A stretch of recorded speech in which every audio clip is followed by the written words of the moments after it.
me and him will kind of kick it off. We'll talk for a few seconds, then we'll introduce you and kind of just go from there. Sounds good. All right. And yeah, just kind of like project your voice a little bit. Yeah, you kind of know how it works.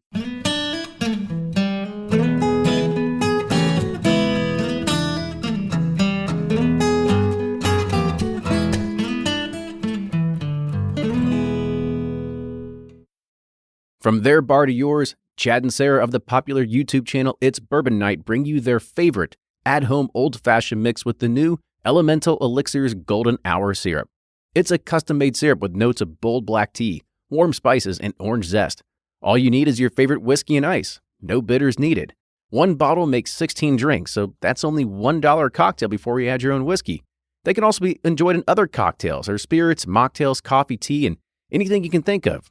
It's crafted locally in Lexington, Kentucky, and you can get your bottle now at whiskeyambitions.com. Always find what you love at Total Wine & More.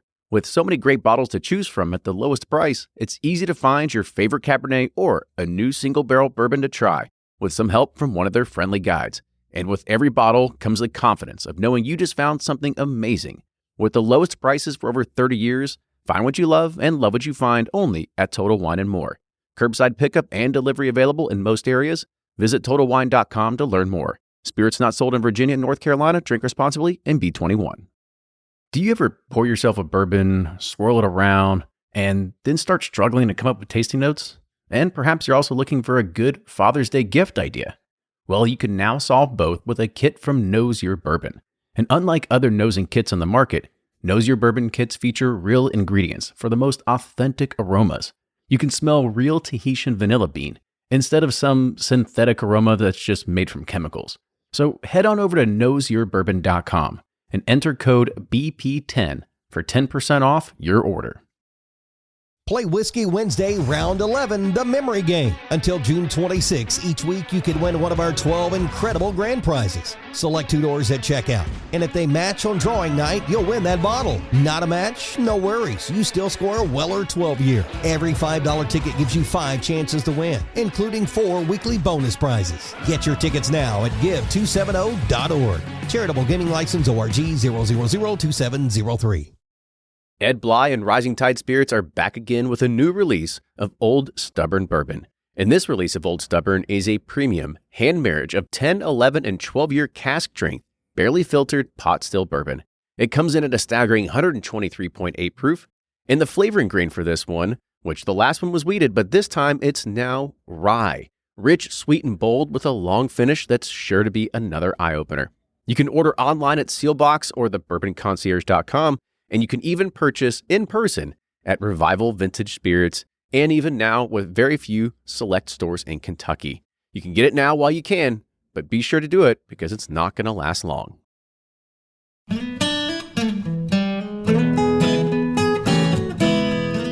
Bringing to you the best stories from icons in the bourbon industry, it's Bourbon Pursuit. Now here are your hosts, Ryan and Kenny. Back again with another episode of the Bourbon Pursuit podcast. My name is Kenny. I'm your host, and along today is my co-host, Ryan. How you doing today?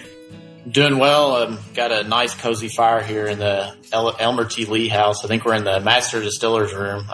Pretty excited about today. I grew up in Bardstown and know all about the Bardstown bourbons, but kind of slowly figuring out the Frankfurt area, and excited to talk to Buffalo Trace because I have a lot of friends in Bardstown who are in the bourbon industry there, hoping to make some new ones here. Yeah, I mean, it's great. And our guest today is something I've grown recently familiar with because we actually went to school together, really didn't know each other. And then my company actually came to Buffalo Trace and bought a barrel. We actually bought a barrel of Buffalo Trace bourbon. You know, we had a few guys come out, do the sampling and choose the barrel. And then we gave it away to our customers. And so today we're actually very proud to have with us Beau Beckman. So Beau, go ahead and I guess kind of introduce yourself. And, you know, I guess this is one thing that a lot of people don't know about Beau is he's super humble, right? So one thing that Beau doesn't really like to let people know about or he talks about, but Beau is actually, you're the great, maybe another great grandson of E.H. Taylor, right? Yeah, there's about 100 plus years between us, but yeah, so he is my great-grandfather's great-grandfather is the easiest way to say it. Nice. Good. So I guess kind of give us your story of bourbon, right? So, talk about, I guess, your life, growing up. I mean, I guess your family was somewhat into the bourbon industry, right? Or was there a stopgap that the family wasn't into it? And how'd you sort of go back and take the reins and say, all right, well, I'm ready to maybe continue on my family legacy here? Yeah. Well, I guess so. There was a stopgap and a large one. When E.H. Talyor left this distillery, he went and opened up Old Talyor Distillery. And then eventually his son, Swigert, was kind of running the show there. And he actually sold that to National Distillers. And since they sold the Old Talyor Distillery, the family has been out of it. But after they sold that, then they actually bought which is now grandparents' house down the road here in Frankfurt. It's just this big old house with, tons and tons of old, cool history. So growing up, we would go there often, and it wasn't just about bourbon. It was more just a lot of the history of the family. So Colonel Talyor was actually kind of raised in New Orleans for a little bit by Zachary Talyor. So kind of the claim to fame was related to president. Right. Things like that. You get those presidential ties. Yeah. At the time they weren't really, growing up, going to Frankfurt, the bourbon wasn't really being brought up too much. But my grandfather had always kind of kept it alive. He had some of these, old E.H. Talyor bottles, which is actually where we got the E.H. Talyor label now was from that house. So there's just, all sorts of old stuff there. Yeah, I mean, and that label that you talk about, it's a very unique label, especially in the bourbon world. It's definitely one that everybody kind of recognizes as soon as you see it on the shelf because, A, it comes in a sweet tube. Everybody loves sweet tubes. And especially the packaging has this, I guess you could say, retro feel or what really looks looks like an old kind of medicine ball or something. Yeah, it does. It's not going to try to go along with, changing the brand to kind of fit the more modern drink or whatever it is. It kind of stays to those roots a little bit. Yeah, and the guy, E.H. Talyor, was just supremely ahead of his time, and that's why he went bankrupt a couple times, just because he was so far ahead of his time. But, when he was building this distillery, he wanted it to be a tourist attraction. So about 130 years too early. But nevertheless, we get to show off what he built now because of, his forward thinking. It kind of goes back to thinking of the Picassos and these Mozarts and the artists of the day that died as starving artists, but today their works live on. Right. If they just would have sold it for that, they could have lived the riches of all these people. They're much more a rock star now than they were at the time. Exactly. Yeah, there was he'll credit Swigert Talyor, his son, for kind of making sure that at least there's some sort of legacy to carry on, because otherwise he might have run something into the ground just because, when you're that far ahead of your time, you just keep going with these new ideas and throwing as much money as you can at it. So what about you in your past? I guess what led you back here to Buffalo Trace? Where'd you go after college and what'd you do? And do you have any memories of being like 10 or 5 or 15, talking about bourbon or anything like that? So I guess I'll start with what led me here was actually a very convenient convergence of circumstances. My grandmother, this is going to sound crazy, but she is actually my step-grandmother, but she is married to my grandfather, E.H. Talyor Hay Jr., and she started filming a documentary with the distillery. When did you start filming? I think it was 2008, 2000, somewhere in there, called The Quest for the Perfect Bourbon. And she was going back and, interviewing all the, key figures, a lot of them with their faces around this room, or their grandsons about the bourbon industry, and kind of talk about it just from their family perspective.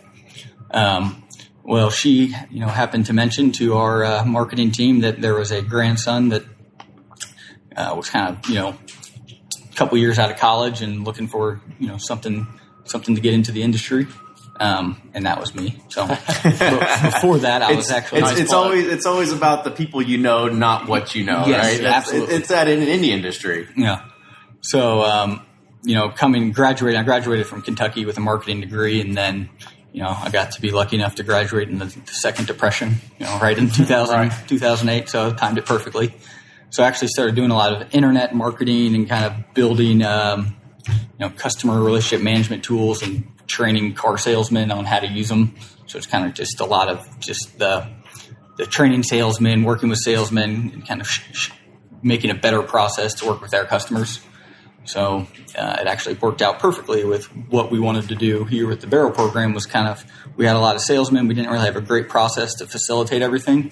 So it kind of lined up nicely with what I was doing. You came in and systemized everything, and it's cool. Exactly. So I guess that's kind of a good segue into what you're doing now here at Buffalo Trace. So I guess talk a little bit about your role as the barrel program manager and what that entails for anybody that does want to come and actually, for those people that got a few grand in their pocket to spend, or they have to go through a liquor store, or whatever it is. I guess give us kind of the process of what it is to go and actually purchase a barrel. Yeah, so I have definitely peaked at this point for jobs. It'd be hard to ever find a job that is as You caught it at fun. the right time, didn't you? Yes, definitely did.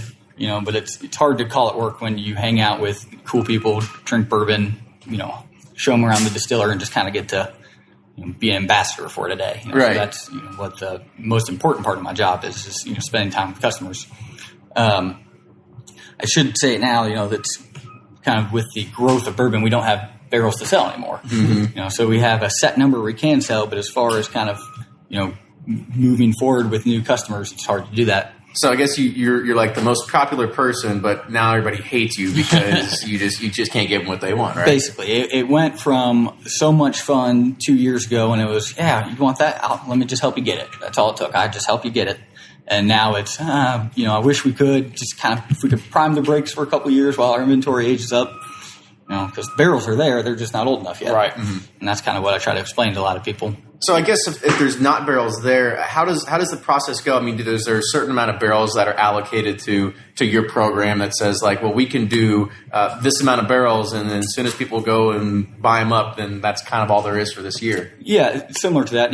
Our first priority is just fairness to all of our customers. So if you're a liquor store and you can't buy, or bar, and you can't buy any, Eagle Rare, then it's really hard for us to say, okay, well, we're going to just keep selling a lot of barrels of it because, right, it's good for us. But really, we just want everybody to be happy and, make sure we can keep Eagle Rare on the shelf. So is it on like a first come, first served basis now? Or no, how we do it is basically, at the beginning of the year, we'll say each state, this is how many barrels you get, and then you let them manage that within their state. Just because, it was a little while, it was first come, first served, but then you don't know who's getting anything, and you start a loyalty rewards program. Is there a punch card for barrels now? Like my Buffalo Trace Plus card. So I guess, that's really interesting. So I guess if a person is lucky enough, their number gets drawn, whatever it is, and they can come purchase a bottle, I guess what is your ambassador duties? What kind does that entail when they actually come to the distillery or ship samples or whatever it is? I kind of guess, how does that process work? So, the main part of the process is actually explaining the process. Because, anytime you're dealing with the 3-tier distribution system and a process that nobody's really familiar with, you just kind of got to do a lot of explaining.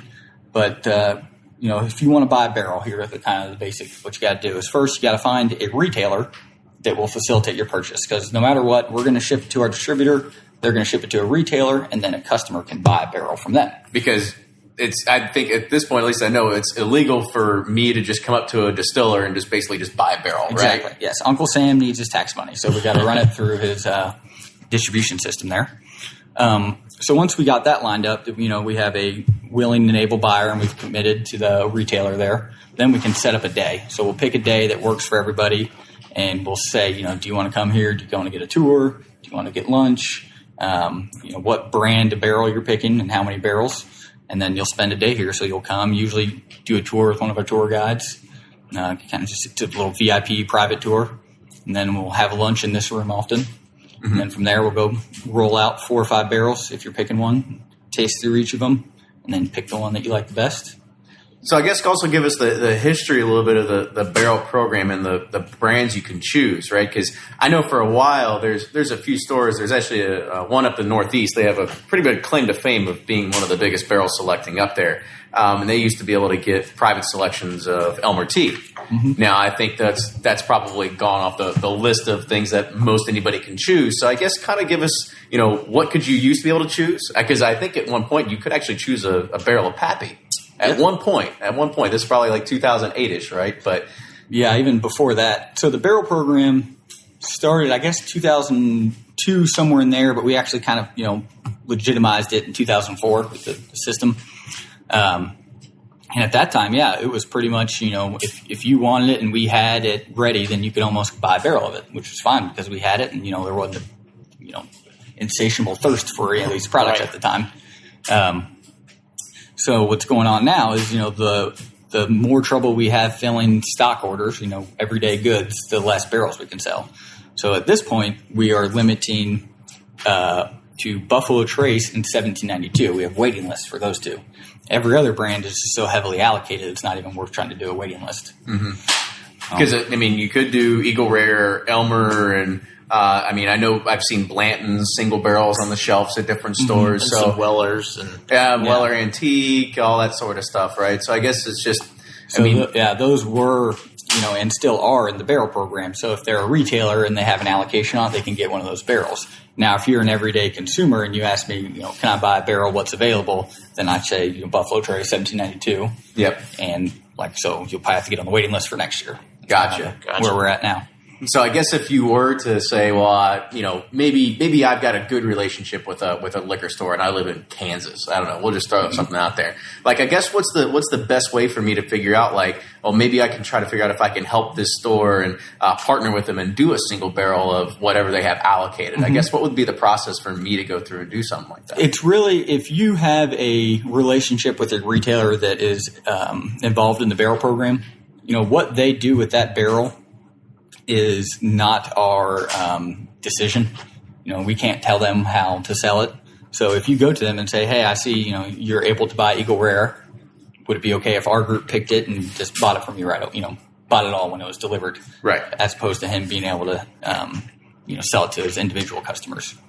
So, if you're, if you got the tenacity to go all these different retailers, try to figure it all out if you really want to do that. If you got a couple hundred friends that. But the thing is with this might be too much. The distributors controls his allocation, so the retailer sometimes isn't in the know of what their allocation is until they get it. So it's just it gets messy. Yeah, and I've seen it even in a few different online forums of people that they try to get maybe a community together to go and try to buy these barrels, right? You've seen the subreddits do it. I know Blake from Bourboners do it. They try to figure out, well, let's go and find somebody to do it, and then we'll get samples shipped. We'll have a few different people taste it, and this will be the community's choice, if you will.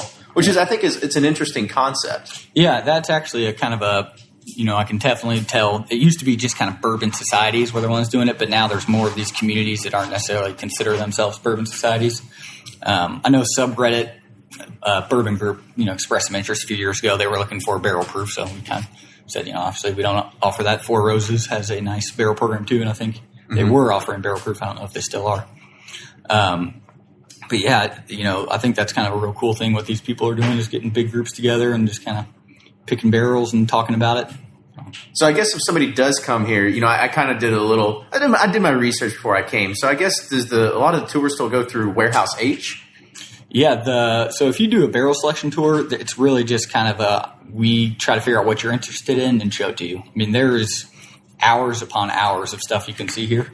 So it's just trying to find what is this person interested in, because we don't want to, just give them the tour that they could have got if they came just for a regular tour. So we're trying to customize it based on their interest. Yeah, they're spending a lot of money, right? Yeah, exactly. It makes sense. It's a used car almost, I guess it's probably dependent on the product, but about how many bottles can you average out of a barrel? So it depends on the age, but roughly between 180 to 240 is kind of your normal range there. The one good thing that I like about the barrel program, being able to choose your own selection, is that it's not an insane amount of markup when you go and you get it from a regular retailer, right? It's still the same exact thing. It's just something that somebody has explicitly chosen. And I guess that kind of goes to maybe a little bit of why does the barrel program exist, right? Is it to give somebody the ability to say, like, I picked my own bourbon. I know what the hell I'm doing, right? No. Or is it maybe like, maybe this should be something that you should say, well, let's not mess with the master chef's recipe, right? Let's drink it the way that was intended. Let him taste it and pick it. Whether it was supposed to be blended, there's people that get paid here to sit there and drink it every single day and make sure that it's quality control and tested, and that's the way it's supposed to be. I guess you could say it's supposed to align with the brand. So I guess what's the attractiveness that people look at when they actually buy a barrel? Yeah, so this is actually one of the reasons that when I took the job, what I really liked about it right off the bat was, I kind of had some sales background, and a lot of time in sales, there's one winner. There's not a lot of times where both people are winning.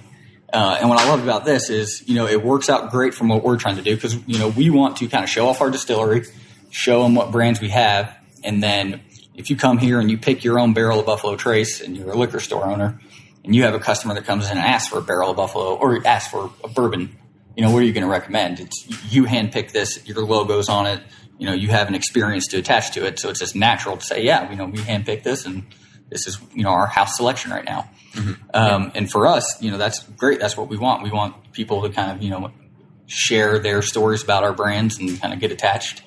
And speaking to the kind of, all the differences as far as, everyday Buffalo Trace versus us doing a single barrel, one cool thing we can do because we have all these different warehouses of different types is we have all these different brands because we know, Buffalo Trace isn't for everybody, but most people that don't like Buffalo Trace that do like bourbon like Eagle Rare or they might like Weller. So, we have different, it's very subjective taste profiles. It's what you like.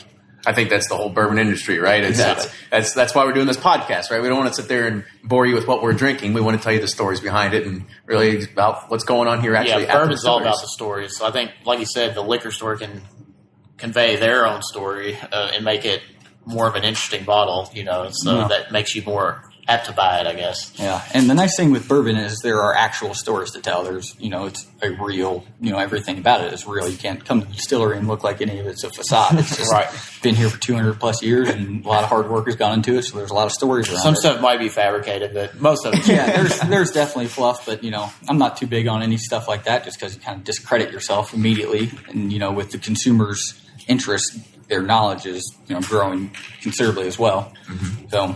And, I think sometimes with fluff, it's more of you don't want to over-explain things to people, because you really, when someone comes to the distillery, you don't know if they've never had a glass of bourbon before and are brand new to it or if they are, 30 years into deep research. Right. So it's really just trying to keep it as simple, stupid. Exactly. As simple as possible.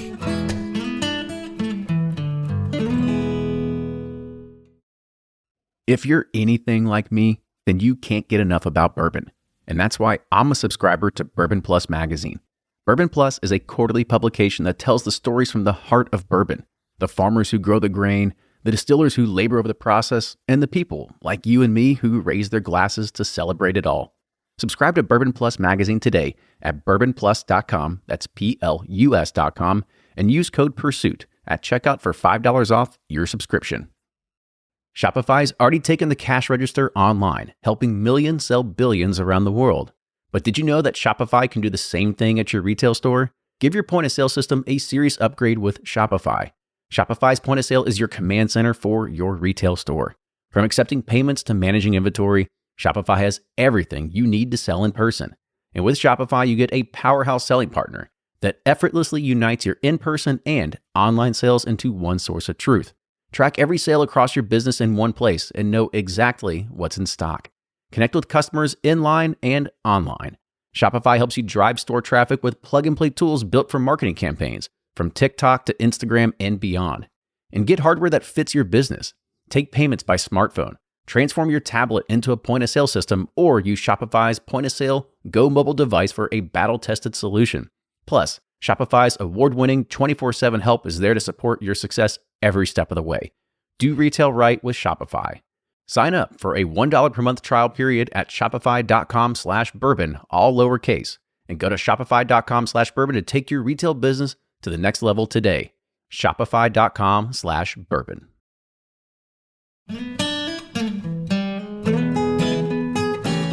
So if you think about the bourbon industry and how it hasn't really changed over, let's say a couple decades, about 100 years, right? But you at Buffalo Trace are actually making strides into this digital world. And I think it was about a month ago, maybe a little bit less than that, you guys actually released a new web-based application for people to go and purchase barrels and be able to track their barrel selection online or anything like that. Can you kind of talk about that? Yeah, so the motto of the distillery is honor tradition, embrace change. And so, when you have someone, Colonel Talyor, who's just a huge innovator, honoring tradition, you are innovating. That's a big part of it. And we've had a pretty ridiculous run of leadership here over the years. From Talyor to Blanton, now Mark Brown. He's always striving for advancement. We're in, advanced distillery. So we're always open to, doing things that help the customers, make things better. So really that application was more for customer service than anything. It was, taking a confusing process and giving everybody, shedding light on orders and letting everybody see, where exactly everything is and just kind of get it right on the same page. So are you pushing everything more towards that web-based application now? So it's all centralized, it's all digital. We say, like, this is your home, this is where you go to be able to kind of figure out where you are in the process? Exactly. Back to the 3 tiers of distribution system, each state, who's buying the barrel and who the decision maker is a different person. It might be someone from the distributor. It might be someone from the retail outlet. It might even be a consumer that's buying through a retailer. So having kind of an aggregator that, basically that kind of aligns profile permissions with the 3-tier distribution system. So, based on where they are, kind of gives them their level of access and it just aggregates everything. Right. So I would assume this also makes your job 10 times easier because you're not on the phone 50 times a day and people are going, hey, Beau, where's my barrel? Where's it at? Where's my money? Hopefully long term it will. Definitely short term, changing a new process is always fun. Right. So there's definitely the legwork going into it right now. But yeah, if it didn't make if it makes my job easier, that means that everybody around me is understanding of what is going on.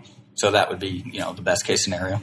So I guess when you were working with them, building that web app, I guess what was the process or how long did it take to finally get to from start to completion, and where did that idea generate from? So it took 2+ years, which was kind of a little bit frustrating, not for how long it took, but it's the design that went into it was one thing, but now what we can actually sell has changed. Because when we started designing it, we were kind of open season. And now everything's so limited, we can't really do too much with it. It's kind of like going on Domino's website now or Papa John's, and now you have a better understanding, and you don't have to answer the phone, and you're pissed because they can't buy a single barrel of Blanton's or whatever, right? It's kind of like that's what's on the menu. That's what we have for today. Put in your PayPal account, and we'll take your money, right? Yeah. Well, and there's one thing that we definitely was, important factor was not to get away from the human to human contact. Because that's kind of a thing we do is you can find our president's phone number and email address on the website, and he will answer the phone or get back to you in a couple days. So it was important that we didn't lose sight of that part of the business. So people still get direct contact to me and have emails with me back and forth explaining things.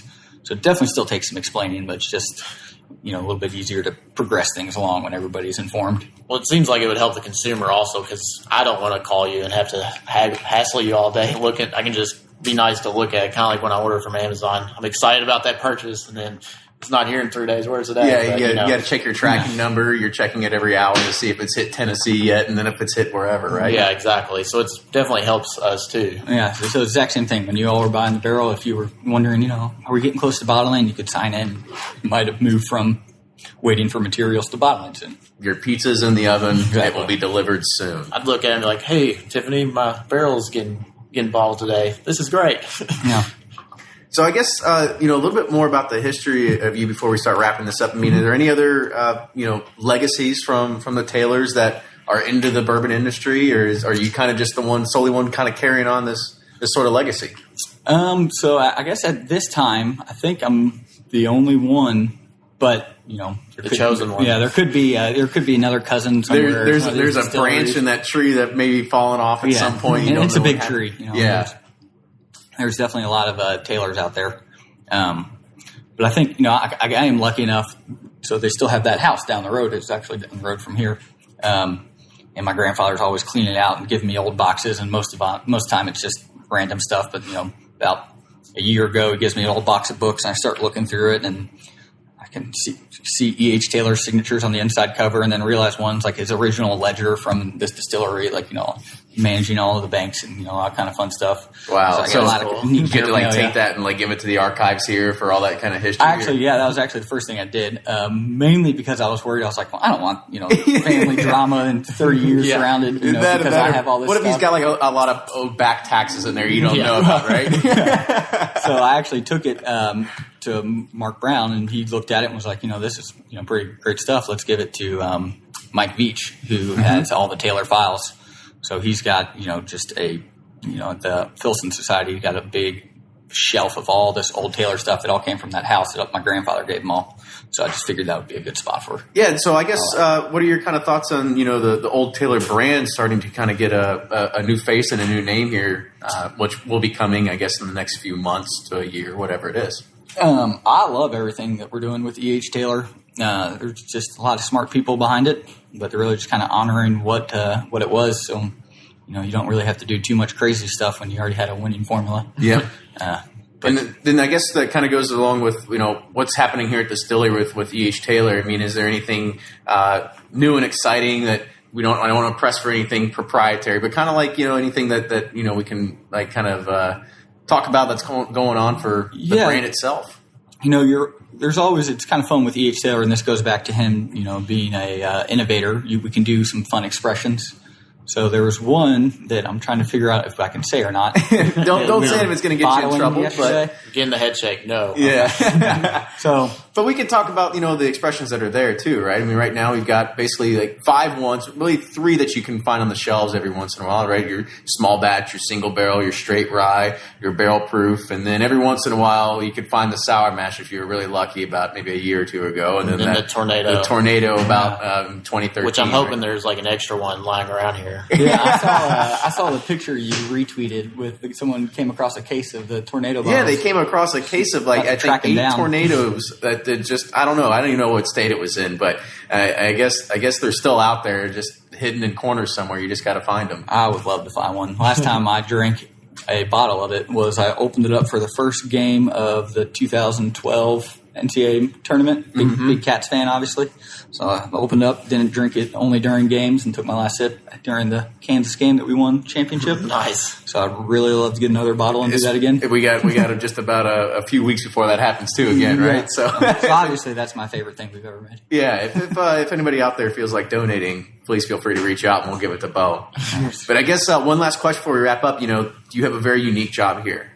By being able to interface with people, you understand the brands, you understand the palettes that people are coming, that they want to choose. So I guess what's the one thing that you can take away from your job at the end of the day and say, this is why I love working here so much?